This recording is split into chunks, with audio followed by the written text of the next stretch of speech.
네, 안녕하십니까. 조대호입니다. 이번 시간 전자계산기 구조 5번째 시간으로 자료의 내부적 표현과 외부적 표현에 대해서 알아보는 시간 만들어 보도록 하죠. 자, 우선 이번 시간에 공부할 내용은 자료를 표현하는 방법 중에서 내부적으로 표현할 수 있는 고정 소수점 방식과 부동 소수점 방식을 정리하고요. 그리고 수업 뒷부분에 외부적 표현 방법의 여러 가지 코드에 대해서 알아보도록 하겠습니다.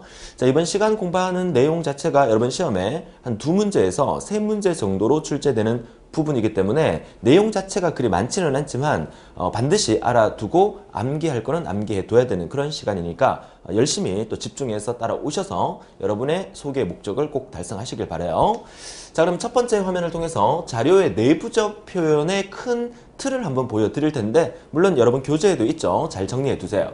자, 자료의 내부적 표현은 정의 자체를 말씀드린다 그러면 숫자를 표현하는 방법, 그죠? 어떻게 컴퓨터에다가 숫자를 어떤 식으로 표현할 거냐. 자, 우리가 지난 시간을 통해서 진법과 보수에 대해서 공부를 했지만 컴퓨터는 숫자를 가지고 여러 가지 노름을 하게 됩니다. 숫자 노름이라 그러죠. 그래서 그 숫자를 우리 인간이 알고 있는 십진수나 60진법을 이용하는 게 아니라 컴퓨터는 주로 이진법을 이용해서 여러 가지 숫자를 표현하게 되죠. 자, 그러면 컴퓨터에서 가장 중요한 것은 컴퓨터가 우리 인간하고 비교했을 때 우리 인간보다 뛰어난 일이 뭐라 그랬죠? 그쵸? 처리 속도죠. 엄청나게 빠른 처리 속도를 가지고 연산의 결과를 얻어낼 수 있는 게 컴퓨터의 장점이라면, 컴퓨터는 그런 연산을 얼마나 빠르게 할 수 있느냐, 또 그 반면에 연산을 빠르게 하기 위해서 기억장치의 기억 공간 관리를 어떻게 하느냐, 이런 부분들이 컴퓨터에서는 상당히 중요하다는 얘기죠. 자, 그렇다면 컴퓨터가 어떤 연산을 처리할 때 숫자를 가지고 어떤 연산을 하게 되니까 그 숫자를 컴퓨터에 표현할 수 있는 방법 중에서 이번 시간에 공부하게 될 바로 고정 소수점 방식과 부동 소수점 방식에 대해서 얘기를 한다는 얘기죠. 자, 그러면 고정 소수점 방식은 우리 인간이 알고 있는 이 숫자 중에서는 정수와 또 실수로 우리가 구분을 하죠.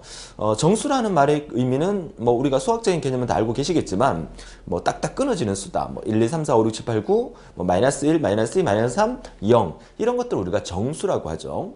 자, 그럼 실수라고 하는 것은 분수 또는 소수가 나와 있는 부분, 이런 부분들을 우리가 실수라고 해요. 그러면 정수 표현과 실수 표현, 다시 말해서 고정 소수점 표현 방식과 부동 소수점 표현 방식의 가장 큰 차이점을 얘기하라 그러면 어떻게 얘기할 수 있냐면, 정수라고 하는 것은 음의 정수라 그래서 마이너스 2, 마이너스 1, 0, 1, 2, 3 이런 것들을 정수로 한다면 숫자 표현 자체가 단순해집니다. 그죠? 딱딱 끊어지는 수를 입력받을 수 있으니까. 자, 그렇다면 실수라고 하는 것은 우리가 2분의 1, 3분의 1 이런 것도 실수고요. 물론 이 3분의 3 이거는 실수가 아닙니다. 그죠? 얘는 약분하면 정수가 되니까. 이런 거라든지 0.1, 0.125, 자, 이런 소수, 이런 것들 우리가 실수라고 부르는데, 그러면 정수와 실수를 표현할 수 있는 거에 대해서 특징에 대해서 시험 문제 출제에 대해서 나온다 그러면, 정수는 그 수의 표현을 하는 방법이 되게 단순하지만 실수는 부동소수점 방식은 아주 복잡하고 또 그 수의 표현 범위가 상당히 넓다, 이렇게 보셔야 돼요. 그래서 문제 하나 맞추자라고 얘기한다면, 쉽게 문제가 나온다면 부동소수점, 다시 말해서 실수를 표현하는 방식에서 그 특징으로 알맞는 것은 했을 때 정답으로 자주 나오는 게 뭐냐면, 매우 큰 수나 매우 작은 수를 표현할 때 적절한 방법이 바로 부동소수점이다, 이런 말이 시험에 잘 나와요. 물론 이따가 뒤에 부동소수점을 설명하면서 다시 한번 정리해 드리겠지만 이 부분을 여러분들이 잘 정리를 해 두셔야 돼요. 자, 지금 여러분들은 이번 시간에 뭘 공부하고 있습니까? 그쵸? 컴퓨터가 숫자를 표현하는 방법 중에서 내부적 표현 방법에 속하는 정수와 실수를 표현하는 방법에 대해서 공부를 하고 있습니다. 또 이번 시간 뒷부분에서는 외부적 표현 방법에서 또 여러 가지 문자나 어떤 코드를 이용해서 숫자나 문자를 표현하는 방법에 대해서 또 공부를 하게 될 거고요. 항상 공부를 하면서 내가 이번 시간에 뭐에 대해서 공부하느냐, 그 큰 틀을 알고 접해야 이 강의가 재밌어집니다. 아시겠죠? 자, 열심히 따라오세요. 자, 그러면 고정 소수점 방식은 크게 두 가지로 구분을 합니다. 십진연산과 그리고 이진연산. 물론 컴퓨터는 대부분의 연산을 이진연산으로 진행하지만 우리 인간이 만든 컴퓨터이기 때문에 십진연산의 표현 방법도 우리가 알고 있어야 된다는 얘기겠죠. 십진연산의 표현 방법은 또 두 가지로 나누죠. 팩 형식과 언팩 형식으로 나누는데 이 언팩 형식을 다른 말로 존 형식이다 라고 또 얘기를 해요. 메모해 두세요. 언팩 형식을 다른 말로 존 형식이다 라고 얘기를 하기 때문에 시험 문제에서는 존 형식과 팩 형식 이렇게 나올 수도 있고 팩 형식과 언팩 형식 이렇게 나올 수도 있어요. 그 다음에 이진연산에서 이제 숫자를 표현한 방법은 크게 세 가지인데 부호화 절대치 표현 방법, 부호화 1의 보수, 그리고 부호화 2의 보수 표현 방법이 있어요. 자, 구체적으로 뭔지는 이제 다음 페이지 넘어가서 우리가 보도록 하죠. 자, 실수 표현하는 방법은 단정도 32비트짜리 또 배정도로 표현하는 방법 64비트로 표현하는 방법이 있어요. 자, 이번 시간에 이 내용에 대해서 공부를 하게 될 겁니다. 자, 지금 공부하고 있는 내용이 어떤 부분인지 정확하게 개념을 잡으시고 하나 둘 따라가도록 하죠. 자, 그러면 이제 첫 번째 십진연산의 팩 형식과 언팩 형식부터 알아보도록 하겠습니다. 자, 그러면 고정소수점 표현 방식의 십진연산의 표현 방식인데 그 십진연산의 표현 방식의 간단한 정의를 말씀드리면 십진연산은 십진수 1의 자리를 이진수 4의 자리로 표현하는 방식이다. 십진수를 이진수로 표현하는데 십진수 한 자리를 이진수 네 자리로 표현하는 거예요. 무슨 말이냐? 뭐 십진수 예를 들어서 8이라는 수가 있다. 뭐 십진수 8. 얘를 이진수로 표현하게 되면 8, 4, 2, 1이니까 1, 0, 0, 0이 되죠. 이제 이거 여러분들 지난 시간에 강의를 열심히 들었으니까 금방 나올 겁니다. 그래서 지난번 진법 연산 강의를 할 때 진법 관련된 문제가 시험에 자주 출제는 안 된다 그랬죠. 근데 진법 강의를 모르면 이 부분에 대해서 설명할 때 또 설명이 복잡해져요. 그러니까 지난번 4강이죠. 그러니까 4강을 열심히 듣고 오셔야만 5강을 이해하는 데 좀 도움이 된다는 얘기입니다. 자, 이렇게 표현하는데 만약에 그러면 6이라는 십진수를 이진수로 표현한다. 그러면 8, 4, 2, 1에서 4 하나, 2 하나, 이런 필요 없다. 자, 110이죠. 6이라는 십진수를 이진수로 바꾸면 정답은 110이에요. 근데 네 자리로 표현하라 그랬기 때문에 자리수를 맞추기 위해서 앞에 0을 채워줍니다.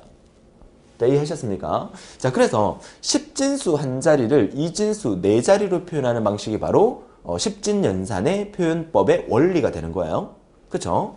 자, 이거 반드시 기억하시고. 자, 그러면 예를 들어서 십진수 46을 이진화 십진 코드로 표현하면 이거 기출 문제로 나왔던 부분인데 여기서 말하는 이진화 십진 코드, 이진화 십진 코드 이 말을 우리가 BCD 코드다라고 이렇게 얘기를 합니다. 이거 뒤에 가서 한번 나오게 될 겁니다. BCD란 말은 바이너리 코드 데시멀이라 해서 십진수를 이진수로 코드화 시킨다. 이런 의미에서 BCD 코드라고 얘기를 해요. 이제 다음 페이지에서, 담당 페이지에서 나오게 될 거예요.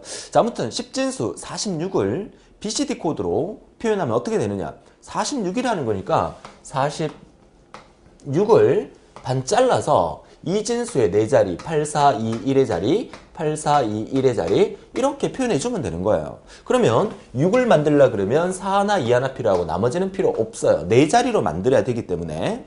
그리고 4를 표현하려고 그러면 4가 하나 있으면 되죠. 2 필요 없고요. 1 필요 없고요. 8 필요 없어요. 그쵸? 그러니까 정답이 이렇게 되는 거예요. 너무너무 쉽지 않습니까? 그래서 진법 변환에 대한 개념을 알고 있어야 이런 부분도 쉽게 우리가 접할 수가 있겠죠. 그래서 십진수 46을 BCD 코드로 표현하면 어떻게 되느냐 시험에 종종 출제가 됩니다. 반드시 기억해 두세요. 자, 그러면 이제 본격적으로 이 고정소수점 표현 방식 중에서 정수를 표현하는 방법의 언팩 형식과 또 팩 형식에 대해서 앞서 화면에서 나왔었죠. 그러면 이 부분이 이제 언팩 형식인데 이 언팩 형식의 말을 제가 다른 말로 뭐라 부른다 그랬어요? 그쵸? 존 형식이다 이렇게 부른다고 말씀을 드렸죠? 자, 왜 존 형식이라고 부르냐면 이 언팩 형식으로 숫자를 표현하는 방법은 이렇게 존 영역과 디지트 영역이 반복이 됩니다. 존 디지트, 존 디지트, 존 디지트 이렇게 쭉 반복이 되고 맨 마지막에는 존 영역 대신에 사인이라는 부호가 들어갈 수 있는 부호 영역이 나오고 그 다음에 숫자 영역이 나와요. 무슨 말이냐? 예를 한번 들어볼게요. 자, 1234라는 숫자가 있어요. 자, 1234라는 숫자를 언팩 형식으로 표현하라. 존 형식으로 표현하라. 자, 이렇게 나온다면 자, 보셨다시피 존 영역과 디지트 영역이 계속 반복하는데 숫자는 원래 1의 자리부터 숫자를 맞추는 거잖아요. 그래서 맨 뒤에부터 숫자를 채워나간다 그러면 맨 뒤에 이 디지트가 숫자가 들어갈 자리예요. 그럼 1234니까 맨 마지막에 이 숫자가 들어갈 이 자리에 4가 들어가고 쭉 가서 물론 이게 그 점점점이니까 상당히 내용이 많다는 얘기죠. 뭐 존 디지트가 계속 반복된다는 얘기인데 뭐 이거 없다고 치면 이 디지트 바로 앞자리가 여기라고 치면요. 여기가 뭡니까? 3이 되고 또 여기가 2가 되고 여기가 1이 되겠죠. 이렇게. 그쵸? 그래서 1, 2, 3, 4, 1234가 이렇게 들어가는데 여기서는 플러스 1234라고 있기 때문에 양수인지 음수인지를 판별해 줘야 돼요. 이 수가. 그러면 여기서 뭐라 그랬습니까? 양수일 경우에는 C로 표현하고 음수일 경우는 D로 표현한다는 것은 미리 약속을 해둔 거예요. 그렇기 때문에 플러스 1234라는 것은 양수이기 때문에 부호가 들어갈 이 자리에다가 C를 넣어주게 되는 결국 이걸 쭉 쓰게 되면 1, 2, 3, C, 4 이렇게 표현을 하는데요. 존 영역에다가 뭔가를 채워주셔야 돼요. 존 영역에다가 뭔가를 채워주는데 우리가 기본적으로 존 영역에서는 모두 다 F로 채우게 됩니다. 다시 말해서 아무런 숫자가 없는데 여기가 존 영역이라는 걸 표시해주기 위해서 그냥 꽉 채워버리는 거죠. 0으로 꽉 채울 수도 있지만 1로 꽉 채워야 더 꽉 채웠다는 표시가 나잖아요. 그래서 전부 다 이 존 영역에다가 빈칸에다가 1로 다 채워버려요. 그래서 결과물이 이렇게 나오는데 1로 다 채웁니다. 1로 다 채웠다는 얘기는 16진수로 변환하게 되면 1, 4개가 F라는 사실 알죠? 무슨 말이냐? 보세요. 1, 1, 1, 1이라고 하면 8 하나, 4 하나, 2 하나, 1 하나 8, 4, 2, 1. 8도 하나 있고 4도 하나 있고 2도 하나 있고 1도 있고 8, 4, 2, 1을 다 더하면 15가 되고 15라는 수를 16진수로 표현하면 F로 표현한다는 사실 아시죠? 그러니까 1로 다 채워버리니까 F가 나온다는 거야. 결국 우리가 원하는 것은 1234를 원하지만 언팩 형식으로 이 숫자를 표현할 때는 F로 다 앞쪽에는 다 채워줍니다. 다 채워주고 맨 마지막 이 자리에는 부호 비트가 들어가는 자리예요. 그러니까 결국 정답은 F1, F2, F3, C4가 된다. 자, 이렇게 표로 만드니까 좀 힘들어 보입니까? 자, 그럼 다시 정리한다면 이렇게 생각하세요. 만약에 플러스 1234를 언팩 형식으로 다시 말해서 존 형식으로 표현하라라는 문제가 시험에 나왔다면 여러분 어떻게 한다? FD, FD, FD 쭉쭉쭉입니다. 앞쪽으로 쭉쭉 할 거예요. FD가 앞에 꽉 차 있어요. 그 다음 맨 마지막에는 SD 이렇게 적습니다. 여기서 말하는 S는 부호를 의미하는 거예요. 그러면 D 자리부터 1234를 채워 넣습니다. 4, 3, 2, 1, 4, 3, 2, 1 이렇게 채워 넣고 F는 그대로 F, F, F 부호는 플러스이기 때문에 C 이렇게 적어주는 거죠. 얘가 정답이 된다는 얘기입니다. 얘가. 자, 이해하셨습니까? 자, 그래서 플러스 1234를 언팩 형식으로 표현하라 라고 문제가 나온다면 얘가 정답이다. 물론 얘를 이진수로 바꿔서 표현하라. 그러면 이렇게 표현하면 돼요. 그죠? 이렇게 1000 얘가 1이니까 네 자리를 표현하면 0001이 되겠죠? 네 자리를 표현하면 1234라고 적고 부호는 C니까 C라고 하는 것은 16진수로 A, B, C니까 10, 11, 12가 되잖아요. 12를 이진수로 바꾸면 1100이에요. 그렇죠? 그래서 부호 비트 넣고 그 다음에 나머지는 1로 다 채워주는 그러니까 F로 만들어주는 이 과정이 이진수로 표현하면 이게 정답이지만 여러분들이 10진수를 2진수로 바꾸는 거 알잖아요. 알기 때문에 여러분들이 기억하고 외울 때는 FD, FD, SD라고 외워주시면 돼요. 그래서 제가 따로 이렇게 적어 놓은 거예요. 여러분 교재에는 없어요. 없기 때문에 이번 시간도 교재 정리 따로 안 해도 될 만한 강의이기 때문에 여러분들이 교재에다가 이 내용을 좀 적어 두시면 도움이 되실 거예요. 그죠?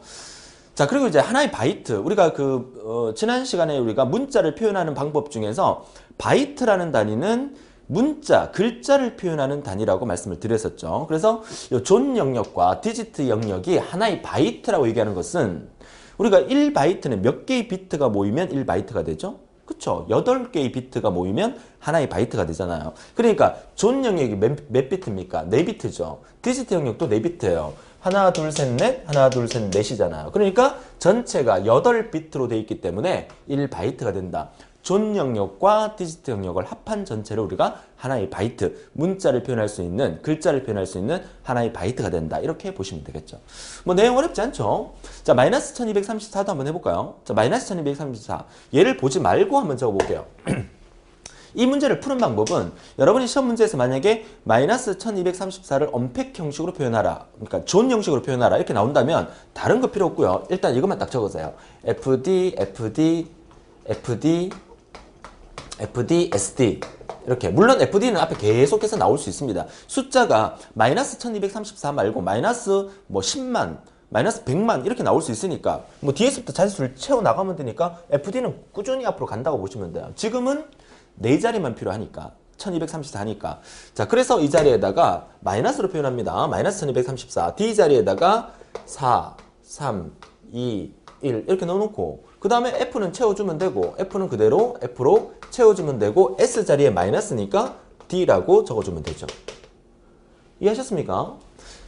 이제 수업을 듣고 나니까 지금 그 여러분 수업하기 전에 이 화면을 처음 보는 순간 도대체 저게 뭐야? 또 숫자가 막 많이 나와 있고 뭐 이진수 막 나와 있고 F 나와 있고 머리가 복잡했는데 강의를 듣고 나니까 어떤 생각이 들어요? 와, 이 문제 나왔으면 좋겠다 이런 생각 안 들어요? 들죠? 이 문제 나오면 좋아요. 무조건 맞출 수 있는 거니까. 근데 자주 안 나오더라고요. 최근에서는. 그죠? 분석을 해보니까. 아무튼 나오면 아싸 하고 맞출 수 있는 부분이고 안 나오면 어쩔 수 없지만 우리는 나오기를 기대하면서 한번 정리해 두시기 바라요. 자, 이어서 다음 페이지. 그러면 언팩 형식에 대해서 공부했으니까 팩 형식에 대해서 보도록 하죠. 자, 팩 형식은 이제 이거부터 볼까요? 얘는 뭡니까? DDDDS라고 되어 있죠. 너무 쉬운 것 같아. 그쵸? 쟤를 이렇게 적어볼게요. 앞 숫자가 이렇게 쭉 나오고 자, 색깔을 좀 밝은 색깔로 앞 숫자가 이렇게 쭉 나오고 그 다음에 DDDS. 자, 이거를 외워두란 얘기죠. 그럼 결국 플러스 1234를 팩 형식으로 표현하라. 그러면 D가 하나 더 필요하겠네요. 그죠? 4, 3, 2, 1. D가 하나 더 필요하겠네요. 1234. 그리고 부호는 뭐예요? 플러스니까 C. 그러면 마이너스 1234를 표현하려고 그러면 D 1234. 결국 언팩 형식에서는 언팩 형식을 다른 말로 뭐라 그랬어요? 존 형식이라고 그랬었죠. 그러니까 존 영역이 팩 형식에서는 없다는 얘기예요. 그러니까 F 나오는 부분이 없다는 얘기야. 그쵸? 그러니까 바로 DDDS. 여기에서 말하는 ES는 시그널, 사인, 부호를 의미하는 거예요. 그죠? 부호, 신호. 그죠? 자, 이렇게 해서 1234C, 1234D로 간단하게 표현할 수 있다는 거죠. D, 4, 3, 2, 1. 물론 그 10진수 말고 2진수로 표현했을 때도 물을 수 있으니까. 그죠? 이렇게 보시면 되고 얘도 양수니까 C, 그 다음에 4, 3, 2, 1. 이렇게 표현할 수가 있습니다. 역시 우리가 디지트 한 자리는 4비트이기 때문에 얘가 4비트, 얘가 4비트, 총 8개의 비트가 모여서 하나의 바이트가 되기 때문에 팩 형식의 특징은 숫자 2개를 하나의 바이트에 표현할 수 있다. 이런 의미로 또 볼 수가 있겠죠. 정리되셨습니까? 자, 좋아요. 그래서 고정소수점 방식의 10진 연산의 표현은 언팩 형식과 팩 형식을 여러분들이 구별할 수 있으면 되고 바꾸라는 문제가 시험에 나올 거니까 나온다면 그 부분을 나왔을 때는 틀리지 않도록 합니다. 여러분이 외워둘 거는 FD, FD, SD 그리고 DDDDD, S 이렇게만 외워주면 되겠죠. S는 사인, 부호를 의미하는 거예요. 부호는 양수일 때는 C, 음수일 때는 D라는 거 외워두시면 되고요. 정리되셨죠? 자, 이렇게 해서 우리가 고정소수점의 10진 연산의 표현에 대해서 공부를 해봤고요. 이제 이어서 2진 연산의 표현입니다. 자, 2진 연산의 표현은 10진수 전체 값을 2진수로 변환하여 표현하는 방식이다. 10진수 전체를 2진수로 변환하는 겁니다. 여기서는 이제 앞서 그 10진 연산의 표현 방법과 부호를 표현하는 방법이 조금 다른 게 부호를 표현할 때는 양수일 때는 0을 표현하고요. 음수일 때는 1을 표현합니다. 가끔씩 학생들 중에서 시험 치러 가서 양수가 0이었던가? 뭐 음수가 0이었던가? 이거 헷갈려하는 사람들이 있어요. 음수는 마이너스잖아요. 그죠? 마이너스를 이렇게 딱 세우면 1처럼 이렇게 보이죠? 이렇게라도 기억을 하세요. 양수는 0, 음수는 1로 표현합니다. 자, 그러면 이렇게 자릿수가 이렇게 n-1까지 쭉 갔는데 이렇게 긴 자릿수가 있다면 뭐 이거 전부 다 이렇게 뭐 복잡하게 생각할 필요 없고요. 뒷부분에 숫자 들어가고 데이터 들어가고 맨 앞자리에 사인, 부호가 들어간다. 이렇게만 생각하시면 돼요. 그죠? 그래서 이렇게 표현하는 방법인데 양수를 표현하는 방법은 다 동일합니다. 지금 우리가 이 이진연산의 표현 방법을 우리가 종류가 크게 세 가지로 구분해 놨는데 이거 시험에 되게 잘 나오거든요. 일단 이거 별표 3개 할게요. 자, 별표 3개 해놓고 일단 들여다보세요. 자, 별표 3개 하라고 하면 이제 정신이 번쩍 들죠. 지금 막 꼬북꼬북 졸다가 친구들이 뭐 메시지 막 보내고 그래서 메신저 막 쓰고 있다가 다 끄세요. 끄세요. 다 닫아놓고 강의창만 최대화 시켜놓고 화면에 최대화 시켜놓고 다른 거 안 보이게 해놓고 그러고 강의 따라 오셔야 됩니다. 자꾸 중간에 옆으로 세면 안 됩니다. 그죠? 지금 듣고 있는 강의가 시험에 나온다면 그죠? 여러분들 집중 안 할 수가 없습니다. 집중해서 따라오셔야 돼요. 자, 음수 표현의 방법 별표 3개인데 부호와 절대치, 부호와 1의 보수, 부호와 2의 보수 3가지입니다. 무조건 외우셔야 되고요. 그러면 지금 우리가 고정소유점에서 이진연산의 표현 방법 중에서는 또 앞서 우리가 팩 형식과 언팩 형식을 공부할 때 양수를 표현하는 방법과 음수를 표현하는 방법이 달랐죠. 근데 이진연산의 표현 방법은 양수의 표현 방법은 이거나 이게 똑같아요. 그래서 안 하겠습니다. 시험에도 잘 안 나와요. 양수를 표현하는 방법, 이진연산 표현 방법 중에서 양수를 표현하는 방법은 부호와 절대치, 부호와 1의 보수, 부호와 2의 보수가 모두 동일하기 때문에 달리 생각할 필요가 없어요. 근데 음수를 표현하는 방법은 이 세 가지가 모두 다르기 때문에 시험에 엄청나게 잘 나옵니다. 별표 3개고요. 여러분 시험에도 무조건 나오게 될 거예요. 자, 그렇다면 이 위에 거는 일단 보지 마시고요. 기억해야 될 것은 맨 앞자리에 부호가 들어간다. 그 부호가 양수일 때는 0이 들어가고 음수일 때는 1이 들어간다. 그리고 나머지 뒷부분에서는 주어진 숫자를 채워준다. 이렇게 생각하시면 돼요. 자, 예를 들어서 우리 책의 표현에 마이너스 25를 표현을 했습니다. 예를 들어서 자, 마이너스 25라는 말을 한번 만들어 볼게요. 자, 25라는 숫자가 있어요. 25. 10진수입니다. 자, 10진수 25를 우리가 이진수로 한번 바꿔볼게요. 이진수. 자, 10진수 25를 이진수로 바꾸면 우리 어떻게 바꾸라 그랬어요? 또 막 이렇게 하는 사람 있어요. 25 나누기 2, 1은 2, 2, 4, 나머지 1. 물론 이렇게 해도 상관없어요. 그쵸? 잘 안 되면 이렇게 해서 거꾸로 이렇게 읽어서 답을 찾으면 돼요. 근데 우리는 이렇게 안 하기로 했죠. 어떻게 해요?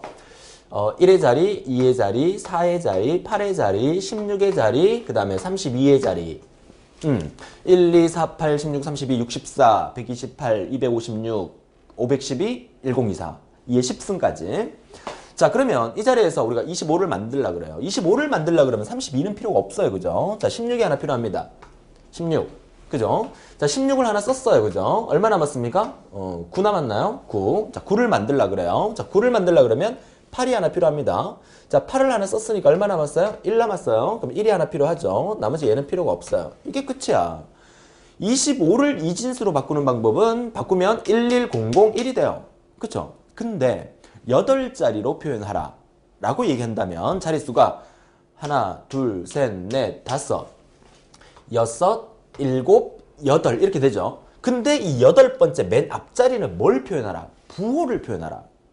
그죠? 지금 우리는 마이너스 25를 표현하고 싶다는 얘기예요. 그쵸? 그럼 맨 앞에 마이너스는 음수니까 음수는 1로 표현하라는 얘기죠. 그래서 맨 앞에는 1이라고 적어주는 거야.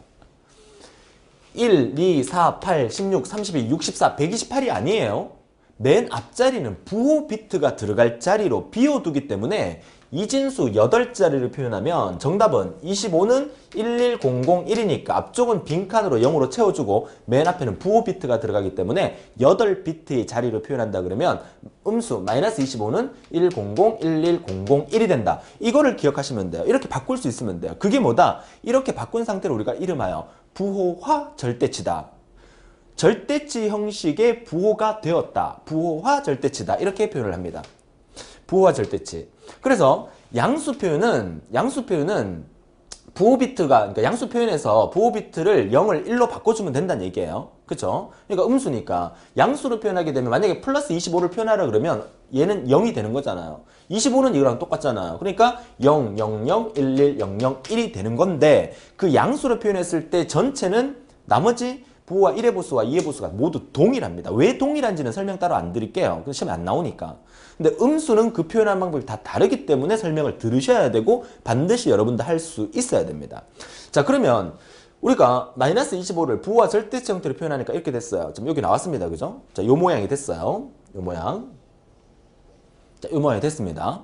그러면 이 상태에서 우리는 이 숫자를 부호와 1의 보수로 바꿀 수 있어야 돼요. 우리가 지난 시간에 보수에 대해서 배웠죠. 자, 보수는 이진수에서 보수는 어떻게 되는 겁니까? 1을 0으로 바꾸고 0을 1로 바꾸고 뒤집어 버리면 그게 1의 보수다라고 말씀을 드렸었죠. 그럼 얘를 1의 보수로 바꾸면 뒤집어 버리면 되죠. 1을 0으로 0을 1로 0, 0, 1, 1. 얘도 뒤집어 버립니까? 안 됩니다. 지금 우리는 맨 앞에는 부호 비트가 들어가야 돼요. 음수를 나타내는 거죠. 부호 비트는 그대로 오는 거예요.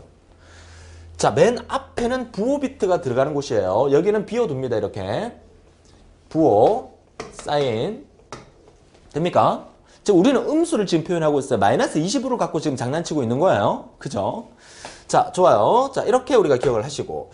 자, 그러면 얘를 우리가 이름하여 뭐라 부른다? 부호화 절대치라고 부른다면 얘는 우리가 이름하여 부호와 1의 보수다 이렇게 부른다는 거예요. 그죠? 그러면 부호와 2의 보수는요? 우리가 지난 시간에 우리가 보수 마지막에 배웠었죠. 뭐라고 배웠습니까? 기억납니까? 복습을 안 해서 또 지난 시간에 강의를 안 들어서 지난 시간에 진법 문제 시험에 잘 안 나온다니까 아예 강의를 끝까지 안 듣고 이 강의를 들으신 분 계시는데 반드시 지난 강의 들으셔야 돼요. 그래 이 원리를 좀 더 쉽게 이해할 수 있어요. 자, 그렇다면 부호와 2의 보수 2의 보수는 1의 보수를 구한 다음에 거기에다가 뭐만 1만 더해주면 2의 보수가 된다. 우리가 지난 시간에 이렇게 배웠어요. 그죠? 그러면 여기에다가 이 숫자에다가 1을 더해주면 돼. 1만 딱 더해주는 거야. 플러스 1을 하면 어떻게 돼요? 1 더하는 거니까 1 더했으니까 1 될 거 아니에요. 1만 더했으니까 나머지는 그대로 와주면 되겠죠.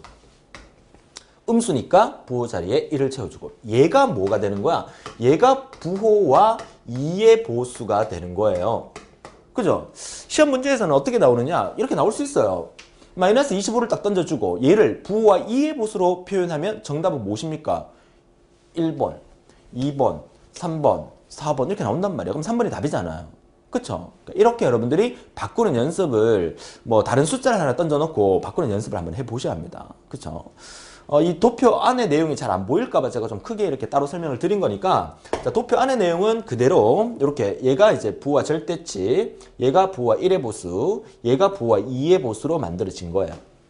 그죠? 그러면 여기서 우리가 기억해야 될 것은 뭐 표현 방법 이건 다 필요 없고요. 그죠? 필요 없고 명칭은 알고 있어야 되겠죠. 부호와 절대치, 부호와 1의 보수, 부호와 2의 보수라는 명칭 알고 있어야 되고요. 그 다음에 예제를 통해서 여기서는 마이너스 25를 표현했기 때문에 이렇게 바뀐다는 사실을 여러분들이 한번 정리를 한번 해보시고요. 그 다음에 이 표현 범위가 시험에 아주 잘 나와요. 최근 기출문제에서도 자주 출제가 됐던 부분이죠. 이 표현 범위가 지금 잘 안 보이시는데 여러분 교재를 잘 보세요. 부호와 절대치와 부호와 1의 보수의 표현 범위는 동일합니다. 어떻게? 여기 적혀있는 대로 보면 마이너스 2의 n-1승 마이너스 1부터 2의 n-1승 마이너스 1까지인데 요게 여러분 교재에 조금 잘못됐어요. 그죠? 그러니까 지금 신교재 같은 경우에는 이제 정정을 해놨는데 구교재가 조금 잘못된 부분이 있기 때문에 잘못된 부분은 고쳐주셔야 합니다. 요 부분을 제가 다시 적을게요. 위에다가 다시 적을게요. 자, 어떻게 되냐? 마이너스 갈로 2의 n-1승 마이너스 1 요겁니다. 요거부터 2의 n-1승 마이너스 1까지 이렇게 되는 거예요. 이렇게 됩니까? 요게 뭐야? 갈로가 빠진 겁니다. 갈로가. 그러면 이 갈로를 만약에 풀게 되면 이렇게 쓸 수도 있습니다. 요 부분을 똑같은 모양 시험에는 이렇게 나올 수도 있고 이렇게 나올 수도 있으니까 갈로를 풀어볼게요. 마이너스 2의 n-1승 플러스 1이 되죠. 마이너스 마이너스 만나서 플러스 되니까 여기서부터 2의 n-1승 마이너스 1까지 외우셔야 돼요. 지난번 시험에 이 부호와 1의 보수의 표현 범위에 대해서 시험 문제 출제가 됐었습니다. 반드시 기억을 해주세요. 여러분 시험에도 충분히 나올 거예요. 그러면 2의 보수의 표현 범위 이건 따로 별표. 그러니까 둘 중에 시험에 나온다면 얘가 더 자주 나와요. 그쵸? 얘를 다시 한번 적어볼게요. 얘는 마이너스 2의 n-1승부터 2의 n-1승 마이너스 1까지 요겁니다. 자, 차이를 보니까 얘랑의 차이가 몇 개가 차이 날까요? 가만히 들여다보면 이거 뭐 분석할 필요는 없어요. 그죠? 일단 외우시면 되니까 분석할 필요는 없는데 얘랑 차이는 딱 하나입니다. 딱 하나. 얘가 범위가 하나 더 넓다는 얘기입니다. 그래서 시험 문제에서는 어떻게 나오냐면 다음 중 수를, 이진수를 표현하는 범위가 가장 넓은 것은 무엇입니까? 정답은 부호와 이의 보수. 그래서 제가 노란색으로 따로 표현했어요. 그래서 이진수의 표현 범위가 가장 넓은 것은 부호와 이의 보수라는 사실을 반드시 기억을 하세요. 근데 그 가장 넓다 그래갖고 엄청 넓은 게 아니라 얘의 비해서 딱 하나가 더 넓습니다. 딱 한 개가. 그래서 제가 숫자를 한번 적어봤는데 자, 이 부분은 뭐냐면 만약에 총 8비트로 구성된다 그러면 부호와 이의 보수의 표현 범위는 마이너스 128에서부터 플러스 127까지를 표현할 수 있다는 거예요. 그 수의 표현 범위가. 그죠? 요 n자리에다가 여기 n자리에다가 8을 8비트니까 8을 넣게 되는 거죠. 8을 넣으면 마이너스 2의 8 마이너스 1이니까 마이너스 2의 7승이죠. 그리고 2의 7승 마이너스 1이죠. 그래서 그 값을 이렇게 적어보니까 계산해서 표현하는 범위는 마이너스 128부터 플러스 127까지니까 이만큼의 표현 범위가 가능하다.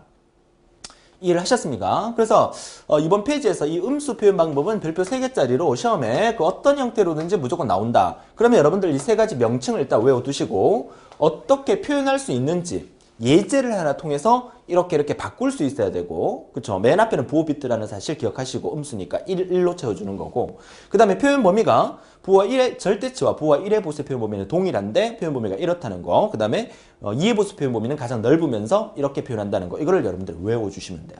그쵸? 자, 그러면 이 고정소수점에 이진연산의 표현 방법은 다 했어요. 여기서는 시험 문제 나오면 여러분 무조건 맞출 수가 있습니다. 정리가 되셨죠?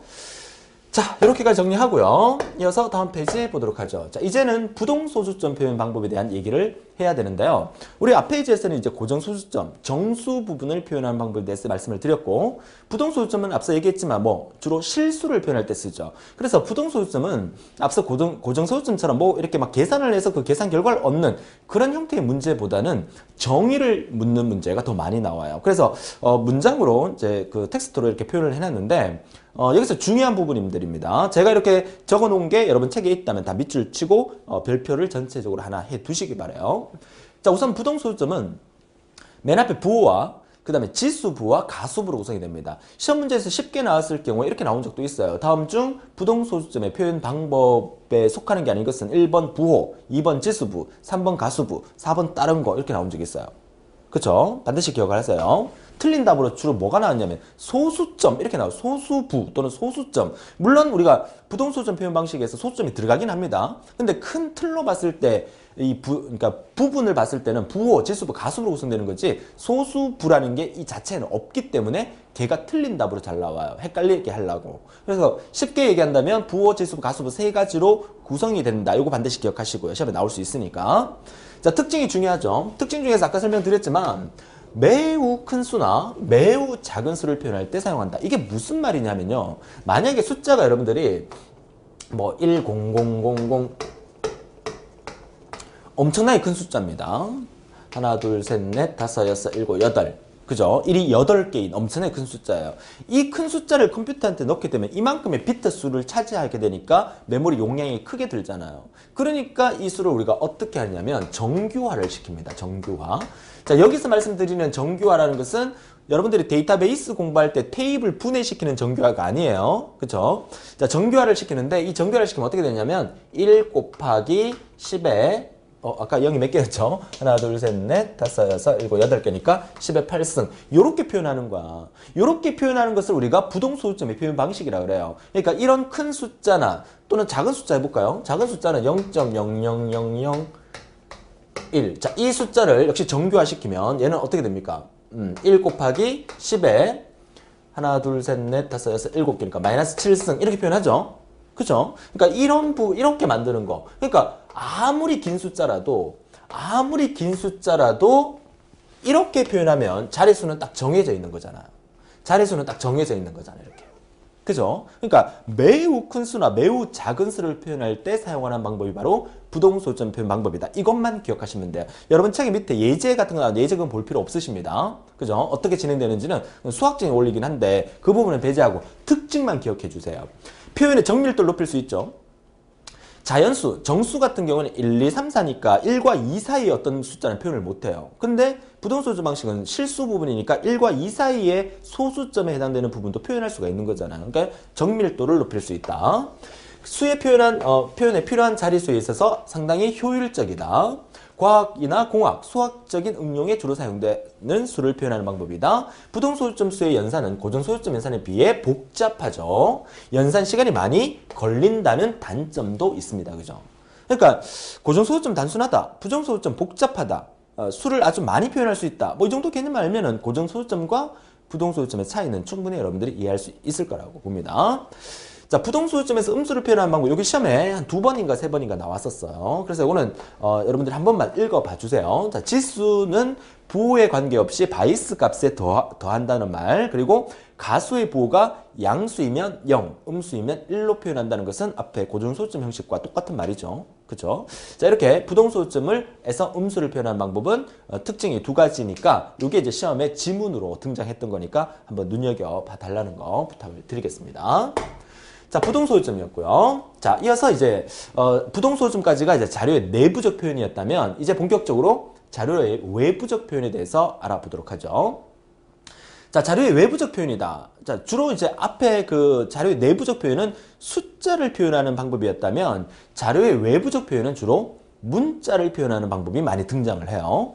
자, 그 중에서 이제 아스키 코드라는 게 있는데 문자를 표현하는 코드입니다. 아스키 코드는 약자가 아메리칸 스탠다드 코드 포 인포메이션 인터체인지. 무슨 말이에요? 그러니까 얘만 기억하면 이 아스키 코드 이거 읽을 때 어떤 사람들은 ASC2라고 읽는데요. ASC2가 아닙니다.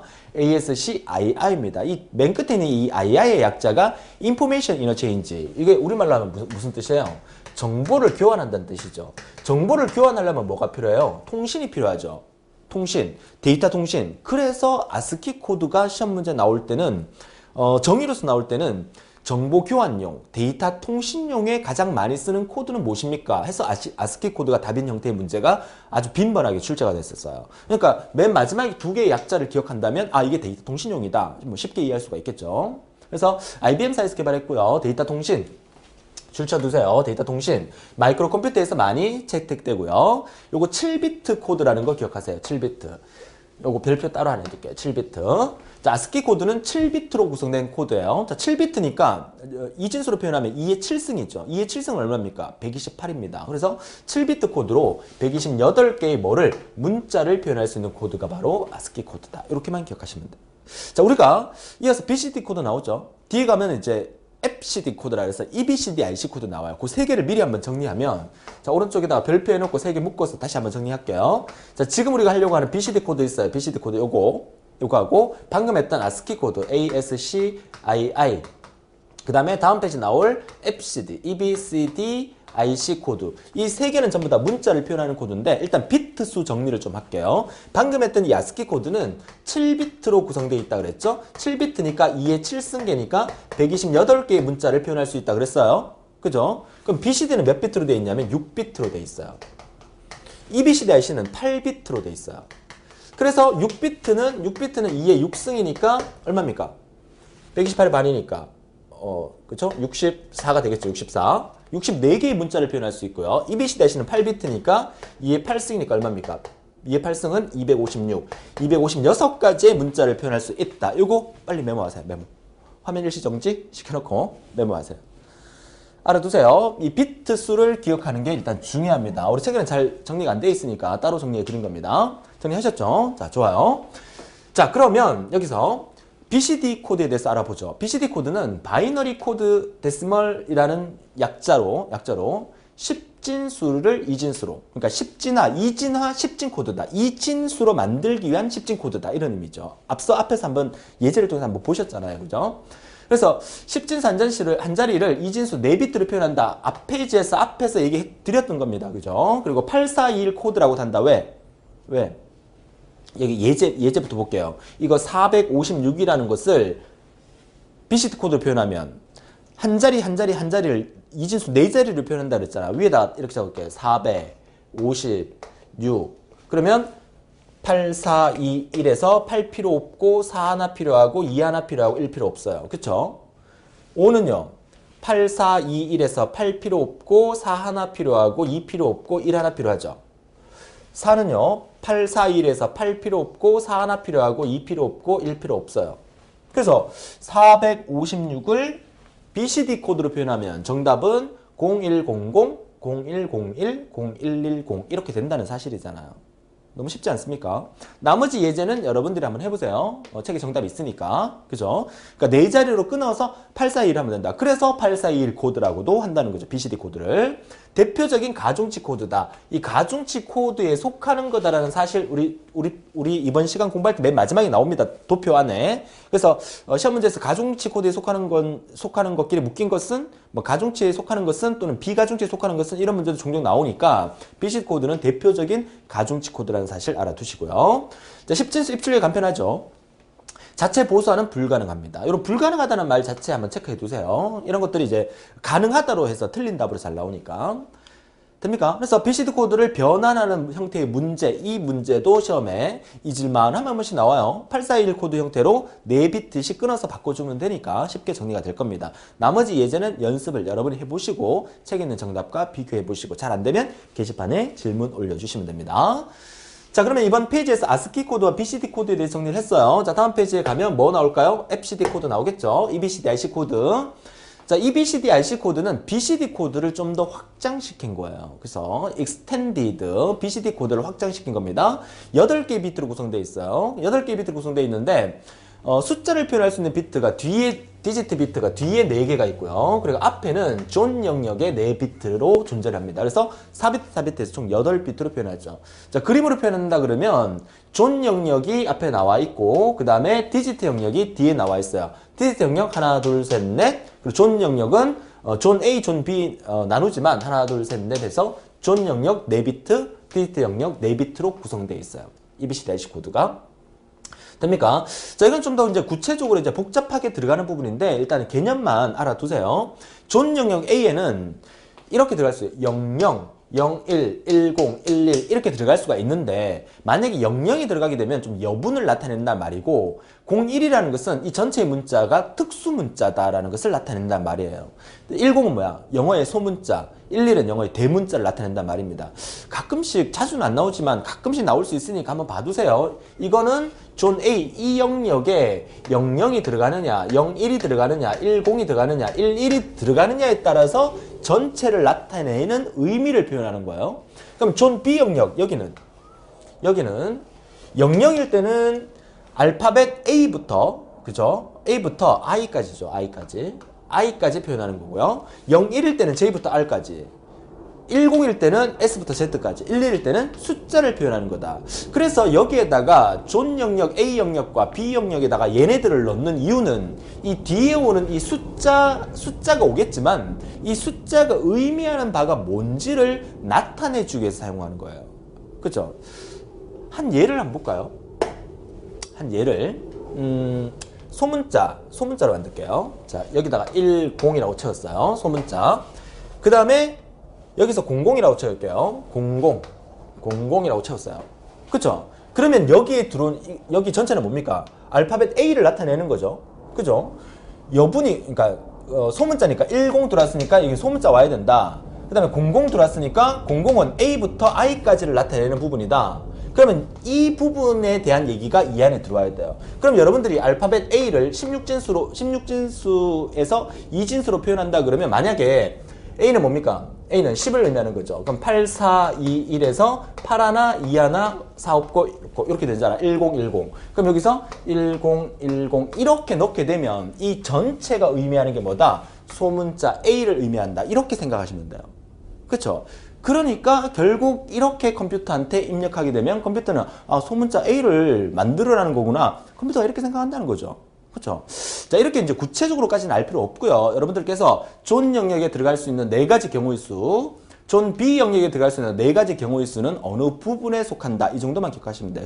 시험에 한 2, 3년에 걸쳐서 한 번씩 등장을 했었어요. 그쵸? 기억하시면 되고, 이 FCD 코드는 IBM사에서 개발한 것으로 역시 대형 컴퓨터용으로 쓰이게 되고요. FCD 코드로 10진수 5를 표현하게 되면 이렇게 표현을 하게 됩니다. 왜 이렇게 표현하죠? 10진수 5를 표현한다. 자, 5라는 값은 2진수를 일단 바꾸면 8421 코드에서 바꾸면 4 하나 1 하나니까 이렇게 되겠죠. 그럼 0101까지는 똑같잖아요. 그죠? 0101. 근데 앞에는 다 1로 채워졌어요. 그죠? 앞에 다 1로 채워진 이유는 11은 대문자, 또 이게 11은 숫자 이렇게 나오죠? 그러니까 숫자에는 뭐 대문자, 소문자가 없지만 이렇게 채우게 되면 여기서 숫자를 의미하는 거기 때문에 이 자체가 숫자 5를 의미하는 거다. 이렇게 표현이 되는 거죠. 이해하셨습니까? 그래서 FCD 코드 기억하시면서 8개의 비트로 구성되어 있다는 사실, 존 영역 4개, 디지트 영역 4개로 구성된 사실을 기억을 해주세요. 자, 비교해서 하나만 더 정리를 하고 넘어갈게요. 자, 우리가 앞 페이지에서 BCD, ASC, II, ASCII, 그 다음에 EBCD, IC. 자, 요거 세 가지를 우리가 지금 정리해서 공부를 하고 있어요. 그죠? 그러면 얘는 몇 비트로 구성되어 있다고 그랬죠? 얘는 6비트, 얘는 7비트, EBCD, IC 코드는 8비트로 구성되어 있죠. 자, 그러면 BCD 코드는 6비트니까 몇 개를 표현할 수 있다? 2의 6승계를 표현할 수 있고, 얘는 2의 7승계, 128. 얘는 2의 8승계, 256을 표현할 수 있다. 이렇게 아까 얘기를 했었잖아요. 얘는 64개를 표현할 수 있고. 그죠? 근데 이 EBCD IC 코드는 8개의 비트로서 존 4개와 디지트 4개로 표현한다 그랬었죠. 얘는 존 4개의 영역과 디지트 4개의 영역으로 표현된다라고 얘기를 했잖아요. 그러면 이 ASCII 코드와 BCD 코드도 원래는 존 영역이 있어요. 그러니까 ASCII 코드는 존 영역이 3개에다가 플러스 디지트 영역이 4개로 해서 총 7개의 비트로 구성되어 있고요. BCD 코드는 역시나 존 영역이 2개에다가 디지트 영역이 4개로 해서 총 6개의 비트로 구성이 되어 있어요. 요거를 따로 정리를 하나 해주세요. 그러니까 EBCD IC 코드만 존 영역 4개가 있는 게 아니라 ASCII 코드도 존 영역이 3개가 있으면서 디지트는 4개로 동일하니까 7개의 비트로 구성된 거고, BCD는 역시 존 영역이 2개로 존재하면서 전체 6개 비트로 구성되어 있다. 이것도 같이 정리해 두셨으면 좋겠습니다. 아시겠죠? 자, 이렇게 자료의 외부적 표현은 EBCD, IC까지 정리하고, 이제부터는 조금 간단하게 정리하면 될 것 같아요. 3초가 코드 별표 하나 해두시고요. 자, 특징 여러분 읽어보시면 돼요. 읽어보시면 되는데 예제만 한번 보도록 할게요. 자, 3초가 코드라고 하는 것은 10진수 3을 더해서 만든 코드예요. 자, 그러니까 10진수 8을 3초가 코드로 표시하면 10진수 8에다가 3을 더하면 얼마예요? 3을 더하면 11이죠. 이게 답이에요. 근데 시험 문제에서는 2진수로 표현해야 되니까 8을 2진수로 표현하면 뭐죠? 8을 2진수로 표현하면 8421에서 8000, 8421, 81 맞죠? 3을 2진수로 표현하면요. 3을 2진수로 표현하면 0011입니다. 21, 11. 그죠? 얘네 두 개를 더하면 1, 1, 0, 1 이렇게 되죠? 얘가 뭡니까? 8, 4, 2, 1이니까 얘가 11이잖아요. 그쵸? 그러니까 10진수 8을 3초가 코드, XS 3초가 코드로 표현하면 1000 더하기 0011에서 1011이 답이다. 이거예요. 그러니까 뭐 문제 나오면 8 나오면 그냥 2진수로 바꿔서 이렇게 해도 되지만 8에다가 3을 더해서 11 만들어 놓고 이 11을 2진수로 바꿔서 정답을 얻어도 똑같아요. 그쵸? 너무너무 쉽지 않습니까? 3초가 코드의 특징 읽어보시고요. 예제를 통해서 결과물이 어떻게 나오는지 여러분 직접 한번 해보세요. 두 번째 예제는 여러분한테 맡겨둘게요. 자, 그 다음에 페리티 검사 코드랍니다. 페리티 검사 코드는 오류를 검출하는 거예요. 그래서 오류 검사라는 말 상당히 중요하고요. 오류 검사를 위해서 한 비트에 페리티 비트를 따로 추가해서 오류가 있나 없나를 검사하는 건데, 이 검사의 종류는 두 가지가 있습니다. 우수 페리티와 기수 페리티라는데, 우리말로 하게 되면 짝수 페리티와 홀수 페리티, 영어로 하게 되면 이분 페리티와 오드 페리티라고 얘기를 하죠. 그죠? 자, 오류 검출에 사용하는 비트가 이제 페리티 비트고요. 한 비트의 오류만 검출할 수 있다. 이거 중요합니다. 한 비트의 오류만, 한 비트씩만 검출할 수 있어요. 두 비트 이상은 검출 못해요. 한 비트만. 홀수 페리티를 다른 말로, 홀수는 우리말이고요. 오드는 영어고요. 기수는 한자겠죠. 자, 짝수를 even 또는 우수 페리티라고 합니다. 두 가지 경우가 있습니다. 이것도 우리가 나중에 실기 공부할 때 아마 자세히 한번 하게 될 거고, 나중에 기출문제 풀 때 이거에 대해서 이제 문제를 푸는 형태의 문제가 나올 겁니다. 그때 가서 이 부분을 한 번 더 정리할 시간이 있으니까 잘 정리해 두시기 바래요. 페리티 검사 코드였고요. 자, 이어서 그레이 코드에 대해서 알아보도록 하면, 자, 그레이 코드는 다른 말로 이제 AD 변환하는 거다, 입출력 장치 등에 이용된다라고 얘기를 하는데요. 자, AD 변환의 A와 D의 약자는 아날로그와 디지털을 의미하는 겁니다. 자, 그런데 우리 그레이 코드는 뭐 실제적으로 그레이 코드에 대한 어떤 정의를 묻는 문제가 시험에 나오는 게 아니라 이진수를 주어지고 이 이진수를 그레이 코드로 바꾸고 이 그레이 코드를 다시 이진수로 바꾸는, 지금 보시는 이 예제가 전부 다 기출 문제입니다. 이런 형태의 문제가 시험에 나올 거기 때문에 이 부분만 잘 정리를 하시면 돼요. 자, 다시 말해서 한번 예를 한번 볼까요? 자, 예를 보면, 자, 이진수 1001이라는 이진수를 그레이 코드로 바꿀 때 첫 번째 1은 그대로 내려요. 자, 첫 번째 1 그대로 내립니다. 이렇게 내려요. 그리고 난 다음에 첫 번째 1과 그 다음에 이 0을 exclusive 합니다. XO와 연산을 해서 결과값을 얻어주죠. 자, XO와 연산이라는 거 우리 앞에서 배웠는데, 그죠? 2강에서 벌써 다 까먹으면 안 돼요. 자, 논리 기호로 표시하게 되면 이렇게 쌍꺼풀 수술한 AB가 이렇게 들어가면 결과 X가 나온다면, 자, 쌍꺼풀 수술한 XO와, 그죠? 기억나시죠? 자, 진리표 그려볼까요? 자, A와 B가 00, 01, 10, 11일 때 X의 결과값은 두 개의 입력이 서로 다를 때는 1이고 서로 같을 때는 0이라는 사실을 설명을 드렸었죠. 그쵸?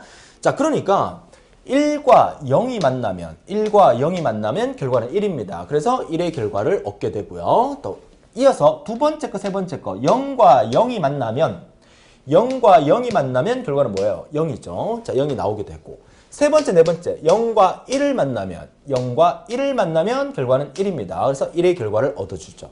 쉽지 않습니까? 첫 번째 거 그대로 내리고 그 다음에 이웃하는 것끼리 XO와 연산을 해서 그 결과값을 떨어뜨려 주게 되면 이진수 1001을 그레이 코드로 바꾸면 1101이 된다는 사실이에요. 그쵸?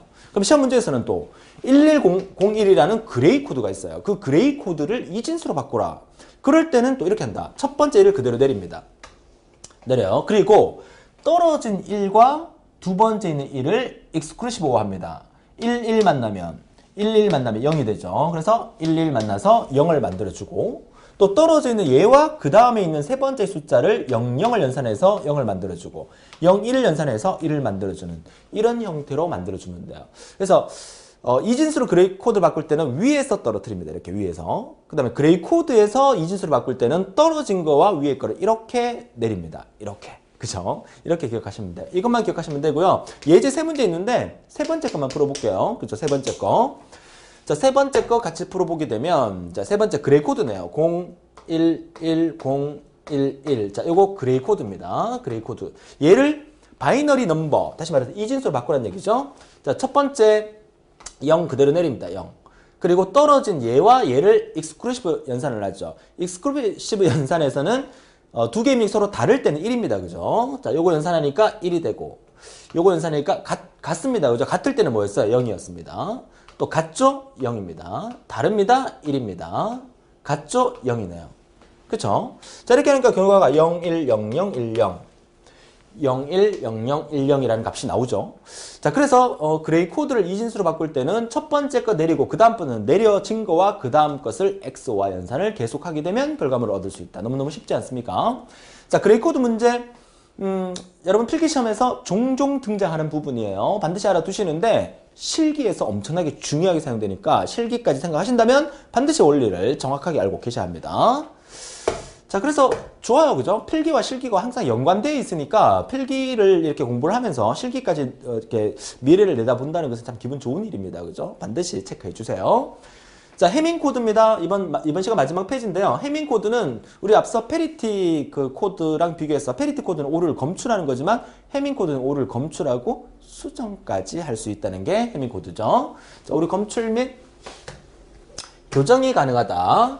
역시나 페리티 비트처럼 한 비트만 오류를 교정할 수 있다는 거.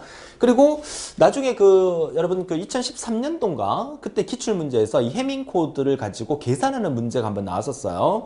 자, 그 부분은 여러분들이 2013년 기출 문제를 통해서 2013년 마지막이었을 겁니다. 요거 여러분 책에 메모하세요. 2013년 3회 기출 문제. 자, 기출 문제를 통해서 이 해밍 코드 이거 참조 이렇게 적어놓을게요. 자, 기출 문제 풀이 강의에서 제가 풀이를 열심히 해뒀기 때문에 이거 참조하시면 이 해밍 코드에 관련된 좀 계산하는 형태의 문제가 있어요. 그 부분을 여러분들이 해결하실 수 있을 겁니다. 자, 해밍 코드는 이 1, 2, 4, 8, 16 2의 누승계, 2의 n승계의 번째는 오류 검출을 위해서 페리티 비트다. 오류 검출을 위한 페리티 비트다. 그래서 해밍 코드 전체가 만약에 16비트인 경우에는 1, 2, 4, 8, 16 이 5개의 비트는 전부 다 페리티 비트의 자리이기 때문에 비워둬야 합니다. 그리고 이제 나머지 11개의 비트 있죠. 뭐 1, 2, 그러니까 3, 5, 6, 7, 9, 10, 11, 12, 13, 14, 15까지는 데이터를 넣을 수 있는 데이터 비트예요. 네, 이해하셨습니까? 그래서 이렇게 체크해 주시면 돼요. 해밍 코드는 오류를 검출하고 수정까지 할 수 있다. 얘기 알아두시고요. 자, 마지막으로 코드의 분류 요거 따로 별표 2개 하겠습니다. 2개. 자, 이거는 시험에 가장 많이 나오는 게 뭐냐면 가중 코드와 비가중 코드를 구분하는 방법. 그래서 시험 문제에서는 다음 중 weighted 코드에 속하는 게 아닌 것은 또는 뭐 비가중 코드, unweighted 코드에 속하는 것은 이렇게 잘 나오거든요. 그러니까 종류를 한번 외워두셔야 돼요. 가중치 코드의 대표적인 것은 아까 BCD 코드라고 얘기했었죠. BCD 코드. 그 외에 2421, 비키너리, 5111, 7421 코드가 있다. 여기서 선생님 7421 코드는 또 뭡니까? 7421 코드라는 게 있는데요. 만약에 10진수 10을 7421 코드로 표현하면 답이 뭐냐? 그럼 10을 만들어주면 돼. 7 하나, 2 하나, 1 하나. 이게 10이잖아요. 그죠? 7, 2, 1, 10 맞잖아. 얘는 필요 없어요. 그러니까 시험 문제에서 만약에 10진수 10을 7421 코드로 표현하면 답이 무엇입니까? 라고 얘기하면 이게 답이에요. 1011. 841이 아니고 741이니까. 여기 보면 또 5111 코드, 2421 코드 있잖아. 2421 코드가 있어요. 2421. 그럼 10진수 10을 2421 코드로 표현하면 답이 얼마입니까? 하면 4, 5, 6, 7, 8, 9 표현이 안 된다. 그죠? 8로 할게요. 8. 자, 8을 표현하라 그러면 2 하나, 4 하나, 6이죠? 2 하나 이런 필요 없어요. 그래서 11102, 2421 코드에 8을 표현하는 방법이다. 이렇게 보시면 되겠어요. 자, 그래서 시험 문제에서는 가중치 코드에 속하는 것은 또 비가중 코드에 속하는 것은 이렇게 잘 나오니까 구별해서 알아두는데 이거 쉽게 보는 방법은 여기는 3초가 코드, 그레이 코드, 2 아웃 오브 5 코드 전부 다 그 문자 형태의 코드 이름인데 여기 비키너리 코드라는 문자가 있지만 나머지는 전부 다 841, 241, 511, 741을 숫자 형태의 이름의 코드다. 뭐 이렇게라도 생각하시면 좋겠지만 여러분 외우는 거 잘 하시니까 확실히 외워두세요. 그러니까 가중 코드에 속하는 게 아닌 것은 비가중 코드에 속하는 게 아닌 것은 이렇게 시험 문제 자주 나온다고 말씀드렸어요. 자, 자기 보수 코드에 속하는 것은 역시 3초가 코드나 241 코드나 511 코드. 이거는 자기 보수 코드입니다. 이것도 시험에 한번 나왔었어요. 자기 보수 코드에 속하는 게 아닌 것은. 자기 보수 코드가 뭔지는 몰라도 돼요. 시험 문제에서 항상 그렇게 나왔었으니까. 자, 오류 검출형 코드에서는 해밍 코드, 오류를 검출하고 수정까지 할 수 있었죠. 그리고 페리티 검사 코드는 오류를 검출할 수 있는 코드였고요. 공통점은요. 해밍 코드와 페리티 코드의 공통점은 오류를 한 비트씩만 검출할 수 있다는 거고요. 그 다음에 비퀴너리 코드와 이 아웃 오브 코드도 오류 검출형 코드에 사용이 된다라는 의미입니다. 이 아웃 오브 코드는 5개 중에 2개거든요. 그러니까 5개 중에 2개를 마크해라 라고 나왔었어요. 여러분 OMR 카드 중에서 정답이 무조건 2개인 시험이 있어. 오지선다형 중에서 무조건 2개가 마크해야 돼. 근데 2개를 마크 안 하고 1개를 마크했거나 3개를 마크하게 되면 오류가 나타나게끔 만들어주는 거. 그럴 때 쓰는 거라고 생각하시면 돼요. 이 아웃 오브 코드는. 그쵸? 자, 이렇게 해서 이번 시간에 자료의 외부적 표현의 코드의 분류까지 정리를 했습니다. 자, 이렇게 해서 이번 시간을 정리하게 되면 자료의 내부적 표현 방법의 정의와 종류를 정리하시고요. 또 외부적 표현 방법의 그 정의와 종류도 같이 정리하셔서 이번 시간에 공부한 내용이 한 3문제까지는 시험에 나올 수 있는 부분이기 때문에 내용 자체가 그렇게 어렵진 않지만 좀 내용이 조금 구체적으로 좀 많다 뭐 이렇게 좀 판단이 드네요. 그죠? 잘 정리하셔서 마무리 잘 하시도록 하시고요.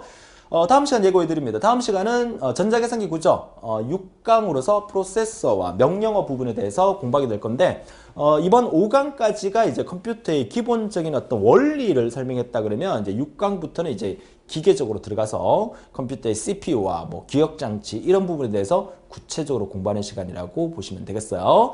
자, 오늘 뭐 좀 빡빡하게 진행한 것 같은데 힘내시고 다음 수업도 더 열심히 따라올 수 있도록 하고요. 오늘도 즐거운 하루 보내시고 다음 시간에 더 즐거운 모습 뵙겠습니다. 수고하셨습니다.